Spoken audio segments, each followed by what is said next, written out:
Welcome back, everybody. So today we're going to be working on CocoWyo's little spooky coloring book again for the Halloween season.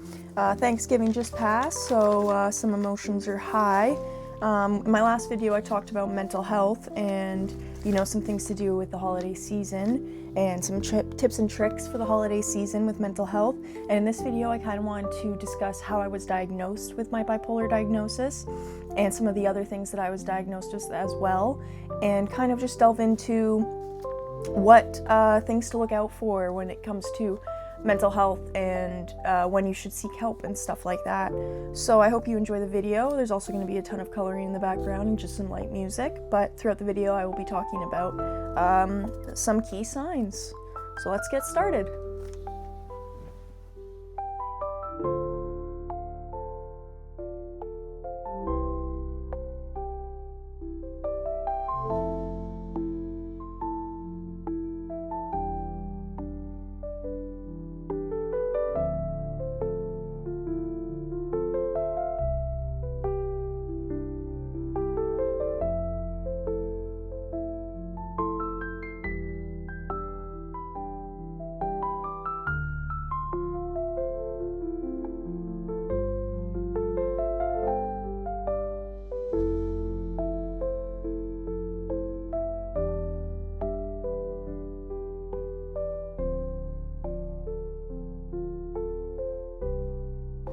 I wanted to hop in here and just start talking a little bit about the way I was diagnosed with bipolar, as I explained to you guys in the last video.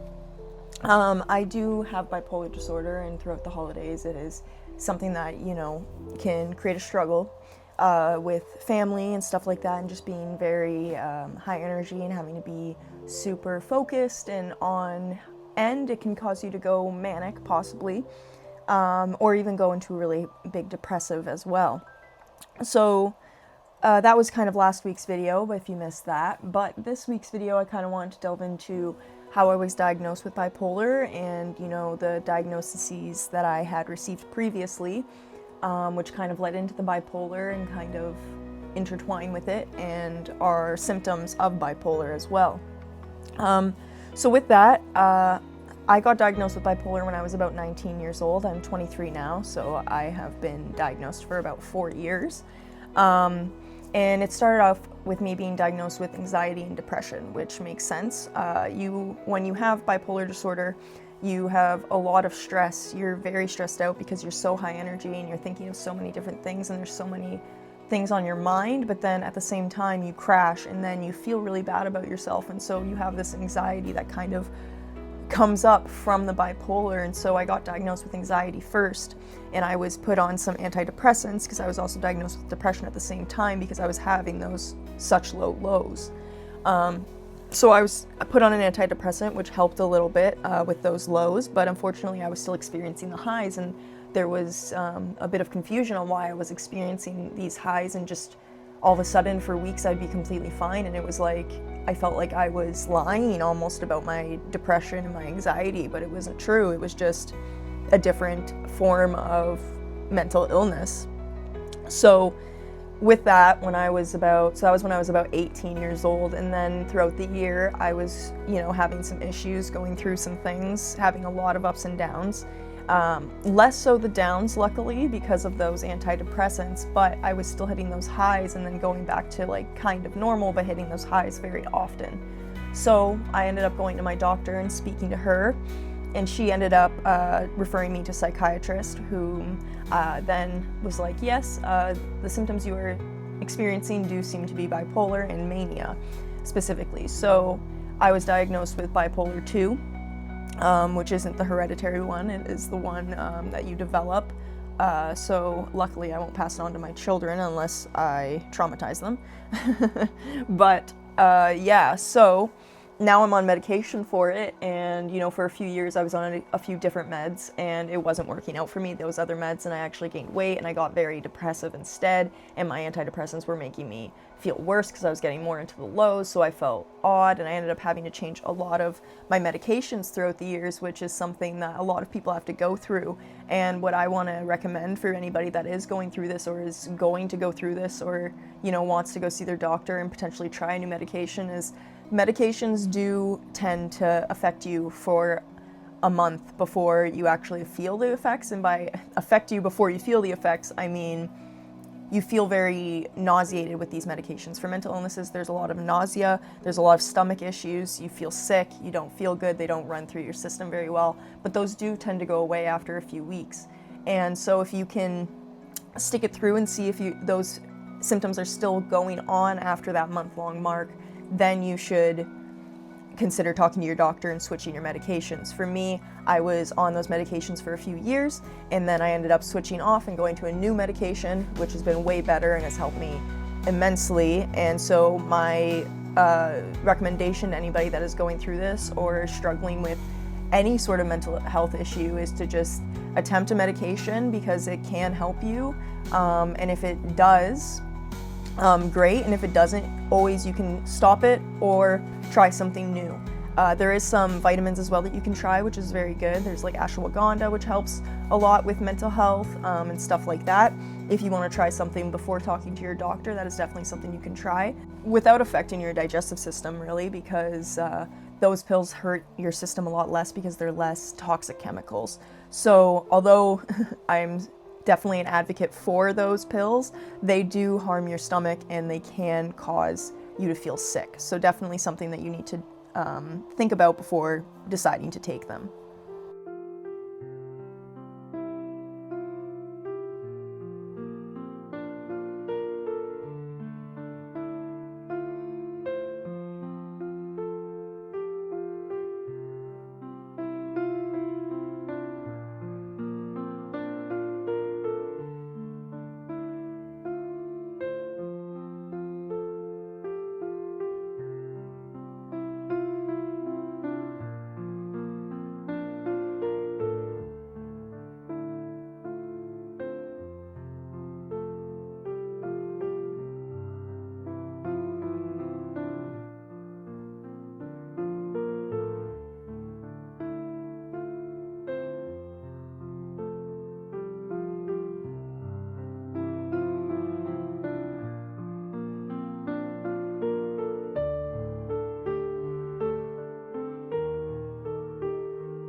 Hello again. So I just wanted to jump in and kind of talk a little bit about medication again, just because I wanted to explain that it was specifically important to bipolar for medication specifically.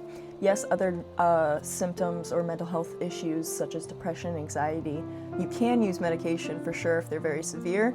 I don't recommend it all the time, but with bipolar specifically, that is something that I recommend you do be medicated for, as it is something that you cannot control at times, and although you feel like you can be in control a lot of the time, and it's something that is a struggle to stay on medication and be consistent, but it's very important.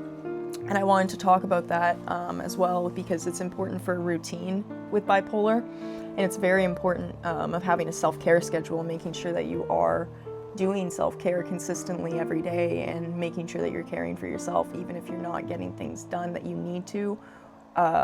The thing that's really important is getting things done for yourself and making sure you feel good, because if you can do that, it's much easier to get out of those slumps or get out of the manic states as well, because you're caring for yourself and you're learning to take time for yourself. And I just kind of wanted to jump in here and just kind of reiterate that and make sure that I'm not stating that my intentions are everybody should be on medication if you have mental health issues, but that specifically with bipolar, it is something that is important in my opinion.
I hope you've enjoyed the video so far, and if you enjoy these mental health talks, please let me know in the comments.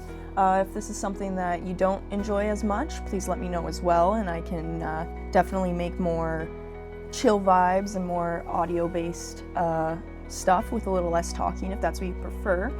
I'm still figuring out what you guys like at the moment, but I'm really enjoying myself and exploring myself. I'm happy to sit back and not talk as much if that's what you guys prefer, but I'm also happy to talk a bit more about myself as well and let you guys know who I am as a person and what I've been through. And although I'm young, I definitely have a little bit of life experience, and I would love to share it just to see if anybody else resonates with that. Yeah, so I hope you guys have been enjoying and you keep enjoying. If there's any suggestions at all, please feel free to leave a comment.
Alright, so that's our color finish there.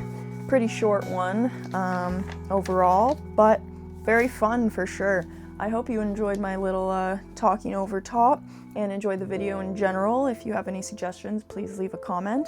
But yeah, like, comment, and subscribe if you'd like to see more, and enjoy the rest of your week.